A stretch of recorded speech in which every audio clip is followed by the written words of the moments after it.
Assalamualaikum warahmatullahi wabarakatuh. Semangat pagi sahabat ISK dimanapun kita berada. Masih bersama Kang Fikri di podcast isknews.com. Sebelumnya kami seluruh kru ISK mengucapkan selamat dan sukses Hari Santri Nasional. Jadi kali ini mungkin dalam rangka memperingati hari itu juga, kita sudah hadirkan narasumber Bapak Dr. Saihan Muhid. Beliau adalah ketua alumni Ikatan Alumni PMI, Pergerakan Mahasiswa Islam Indonesia di Kabupaten Kudus.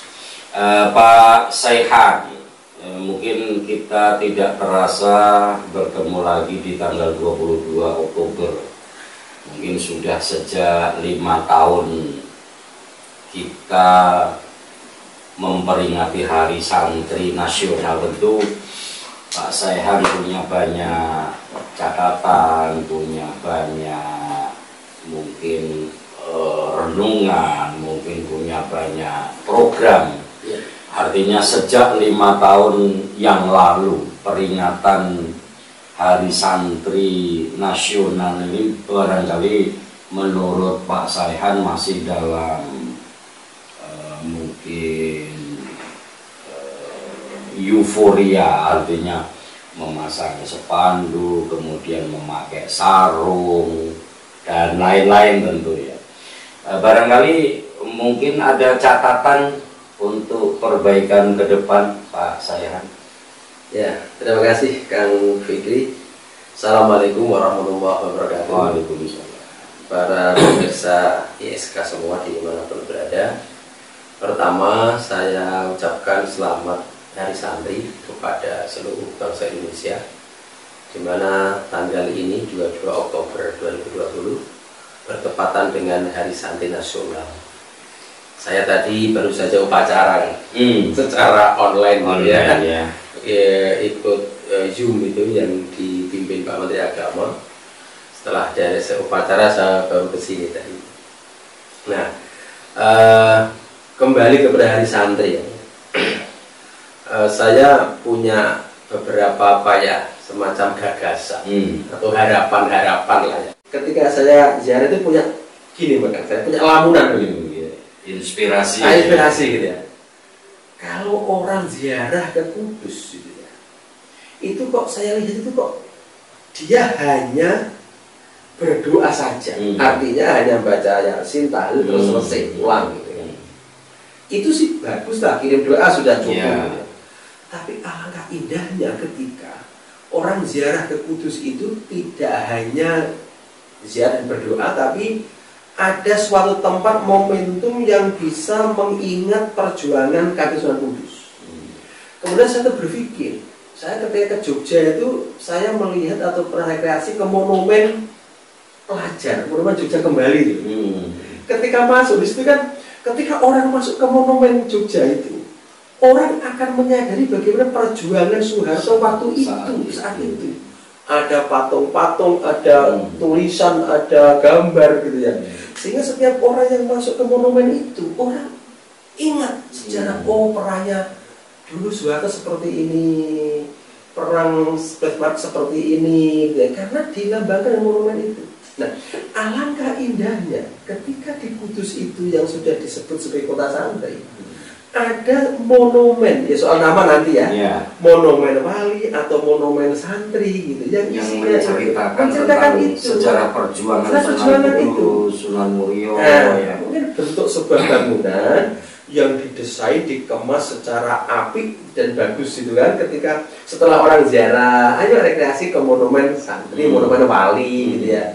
Orang masuk itu akan tahu, oh sejarah lahirnya Sunan Kudus dulu seperti ini. Kayak di Surabaya itu kan ada tuh monumen 10 November di 10 November. Itu ketika masuk tuh, wah itu perjuangan ketika Bung Tomo, ada rekaman Bung Tomo ketika mengajak untuk bergerak melawan penjajah itu.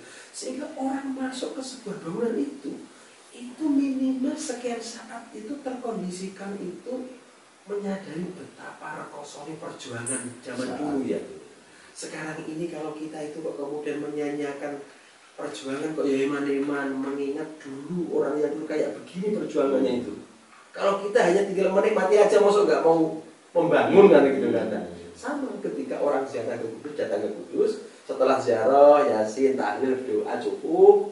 Nah kita cobalah masuk ke sebuah monumen, mungkin monumen wali atau monumen santri gitu, yang isinya itu sebuah foto, tulisan yang menggambarkan dakwahnya Kanjeng Sunan Kudus, Kanjeng Sunan Muria. Indahnya begitu.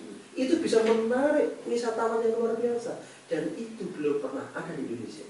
Dan barangkali mungkin ini juga termasuk salah satu destinasi baru ya. Iya, artinya ya kita yang sudah punya potensi wisata religi mendunia. Mungkin jika pemerintah daerah, terlebih khususnya Dinas Pariwisata dan Kebudayaan itu mampu mewujudkan inovasi atau ide dan gagasan dari Pak Saihan, tentu akan menjadikan wisata religi, wisata ziarah ke Sunan Kudus, Sunan Muria ini akan menjadi nilai plus ya. Paling tidak ketika mereka kembali ke daerahnya, mungkin di dalam bus itu sudah terjadi diskusi ya, oh ternyata dulu. Gitu.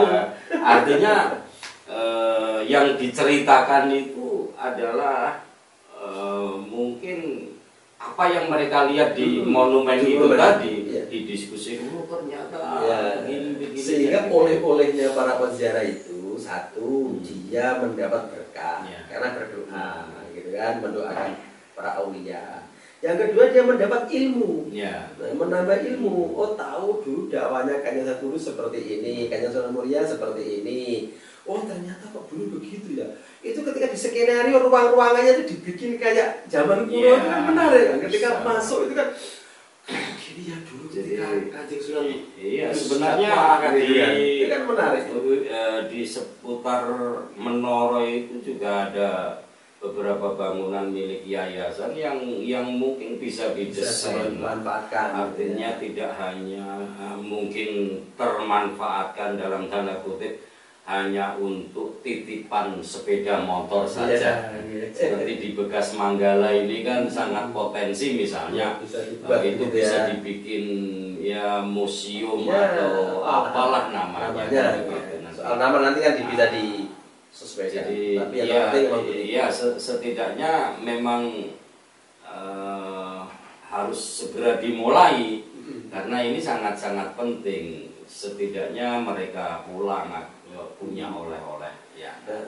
Kembali tadi yang Mas Kanfi tanyakan, monumen itu akan terwujud kalau ada peran dari pemerintah kabupaten. Gitu. Nah, tapi gini kan, sekarang kan sudah ada.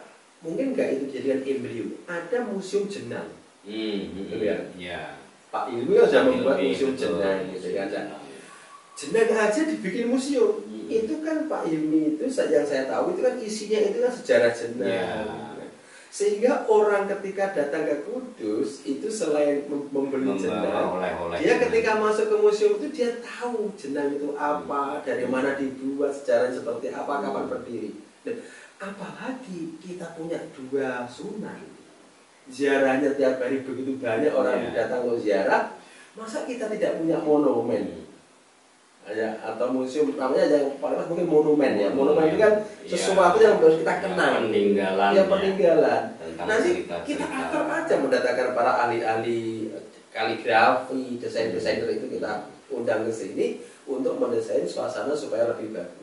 Bagaimana orang masuk ke gedung itu betul-betul akan merasakan bagaimana suka dukanya dakwahnya Kanjeng Sunan. Mungkin tadi sudah disampaikan Pak Saihan bahwa peziarah di wisata religi Menara dan Sunan Muria ini harus ada nilai plusnya. Tadi pemerintah diharapkan segera membangun satu monumen sejarah perjuangan Sunan Kudus dan Sunan Muria. Ini yang paling penting. Diharapkan di hari santri tahun akan datang mungkin cita-cita itu sudah diwujudkan oleh pemerintah, semoga saja Pak. Ya, amin, amin. Dengan demikian orang yang hadir ke Kudus untuk berziarah ini akan membawa cerita bagaimana Kudus dulu itu menjadi kan begitu. Ya. Karenanya terima kasih atas kebersamaannya. Tetap bersama Kang Fikri di podcast ISK. Banyak hal ada di sini. Terima kasih. Assalamualaikum warahmatullahi wabarakatuh.